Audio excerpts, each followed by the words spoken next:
आखिरी सवाल ईरान को लेके and the other Muslim world, क्योंकि आपने थोड़ा इसका रेफरेंस डिस्कस किया, आप क्या समझते हैं पिछले 70-75 साल how far Pakistan was able enough to garner and to get the support of the Muslim world, and particularly ये जो इस्लामिक कार्ड आप खेलते हैं, जो कि बेसिकली आप सही कह रहे हैं, ये अब जो कार्ड है रिवर्स हो रहा है, बिकॉज अब वो जो मुस्लिम वर्ड है वो आपसे ताल्लुक मुस्लिम होने पे बेस पे नहीं बना रही, वो बना रही है on the basis of the interest. तो आप क्या समझते हैं कि आप कंप्लीटली इसको अनडू करने की पोजीशन में हैं इस वक्त? नहीं, काफी इंटरेस्टिंग सवाल है चीमा साहब, and thank you for this question. Cheema साहब, ऐसा है कि मुझे लगता है कि भारत ने काफी हद तक अनडू करा है, क्योंकि एक जमाना था कि हमें ये डर लगता था, इंडियन गवर्नमेंट को डर क्या, एक जिसको कहते हैं ना झिझक, जिसको हम हिंदी में कहते हैं, एक झिझक थी मन में कि अगर हम इजराइल के साथ ताल्लुकात अच्छे रखेंगे तो हमारे जो मुस्लिम्स हैं वो क्या सोचेंगे। अब कभी किसी ने एनालाइज नहीं करा इंडिया में कि भाई इंडिया के मुस्लिम्स का इजराइल से क्या लेना देना है, वो तो गए भी नहीं वहां पे। मैक्सिमम लोग कुछ गए होंगे जो ऑफिशियल या बिजनेस के लिए गए होंगे, 90% मैं कभी खुद नहीं गया इजराइल कभी, तो इनका क्या मतलब है। तो Modi government took the step of saying that boss listen, let's do it. They did it, ये गए, खूब घूमे, ये पैलेस्टीन भी गए, पैलेस्टीन भी घूमे, उनके साथ भी हाथ मिलाया, और नेतन्याहू के साथ भी हाथ मिलाया, सबसे हाथ मिला के सब। देखिए ऐसा है कि I think we have been able to convince the world, और हमने मुस्लिम वर्ल्ड को इस बात में इंडिया कन्विंस करने का काफी हद तक इंडियन डिप्लोमेसी चीमा साहब सक्सेसफुल रही है कि it is not about religion.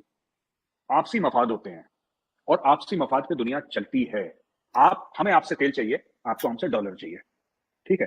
तेल का कोई मजहब नहीं होता, डॉलर का कोई मजहब नहीं होता, तो ये मजहब कार्ड आप लोग ना खेलें, इससे किसी का फायदा नहीं हुआ। लेकिन पाकिस्तान ने बड़ा इफेक्टिवली यूज करा कश्मीर को लेके और फलस्तीन को लेके काफी टाइम तक। बट जो इंडिया की अग्रेसिव डिप्लोमेसी हुई बीच में, उसने काफी हद तक अंडू कर दिया। चीमा साहब, आप कंप्लीटली अंडू करें ना करें, मुझे लगता है ऐसा हो पाएगा, ये मेरा मानना है। I don't know, that only future will tell. But हाँ, एक और बड़ा इंपॉर्टेंट पॉइंट है इसमें चीमा साहब की, ये जो पूरा मुस्लिम वर्ल्ड है ना, इनमें की वो होता है पहले आप वाला जो चक्कर होता है कि कौन करेगा पहले, who will bell the cat, who will recognise Israel, who will say we are friends of India, who will say कि ठीक है सब हम धंधे की बात करेंगे, हम कश्मीर डिस्कस नहीं करेंगे, हु विल टेल कि आप अपना एम्बेसी यहां पे बना लो, हम फिलिस्तीन की बात नहीं करेंगे, है ना। तो उसमें I think India has played a stellar role कि ठीक है आपको कश्मीर की बात करनी है, आप बात करो कश्मीर की बात, ठीक है।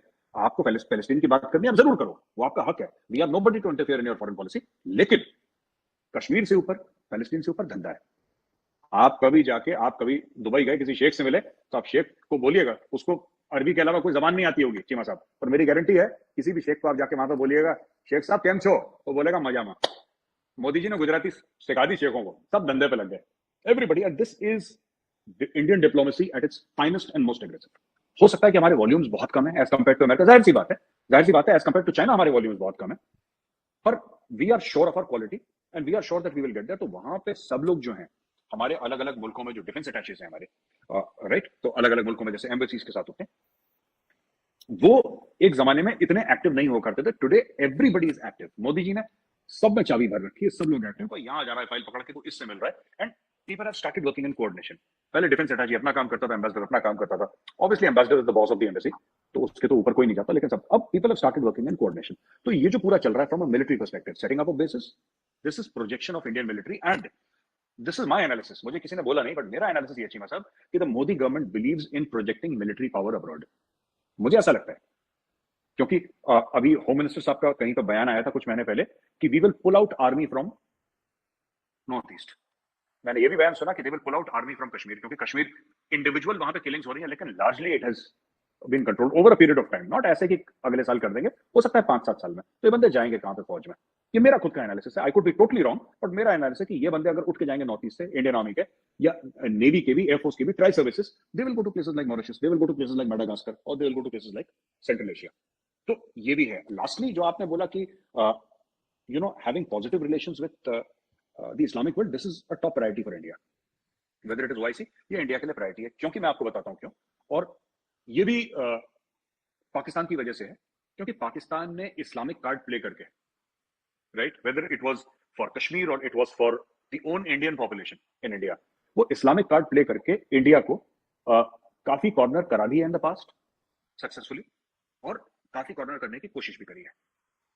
लेकिन जब से मोदी जी आए हैं, तब से वो जो उनको अवार्ड मिले हैं, और मिडिल ईस्ट के बड़े बड़े यू नो लोगों ने, सऊदी अरब ने, बहरीन ने, और सब लोगों ने जो अवार्ड दिए हैं, यूएई ने, वो इसलिए हैं क्योंकि फॉरवर्ड लुकिंग पॉलिसी है regarding Muslim countries. So yes, you are right, central Asia, इसमें जो 5 स्थान है वो, क्योंकि मुसलमान देश हैं, यूएई भी है उसमें शामिल, उसमें सऊदी भी शामिल है। तो जो हमारे इंडोनेशिया के साथ बड़े अच्छे ताल्लुकात हैं, जबरदस्त ताल्लुकात हैं, उनके साथ बिजनेस ताल्लुकात बहुत अच्छे हैं। मलेशिया के साथ कभी ऊपर कभी नीचे होते रहते हैं हमारे, वो झूलता रहता है बीच में मामला। लेकिन हाँ, जनरली मुस्लिम वर्ल्ड में चीजों सब India has made an impact and has made very close friends in the Muslim world.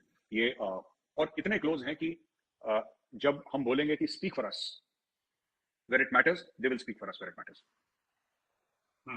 बिल्कुल ठीक है। मतलब ये कि एक आखिरी छोटा क्विक क्वेश्चन है और एक कमेंट भी है। आप कहते हैं कि ब्रह्मोस का जो आपने वो कह रहे हैं एक्सपोर्ट प्रोडक्ट है, वो तो रिसेंटली जब आपने वो जानबूझ के मिसाइल चलाया था टुवर्ड्स पाकिस्तान, कहते हैं साइड गलती ना छूट गया, तो वो तो उसमें मेजर साहब उसमें तो क्वेश्चन मार्क नहीं लगा था। I think BrahMos Philippines buy कर रहा है, कोई $300-350 मिलियन का कोई डील शायद, if I am not wrong, हुई थी कोई।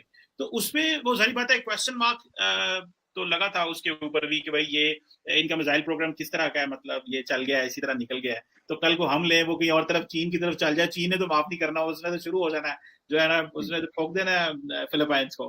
तो एक कमेंट मैंने कहा जरा इससे पहले नहीं चीमा साहब, आई थिंक जो बायर्स हैं इसके potential buyers, it is not only one country, there are 4-5 countries जिनसे बातचीत चल रही है।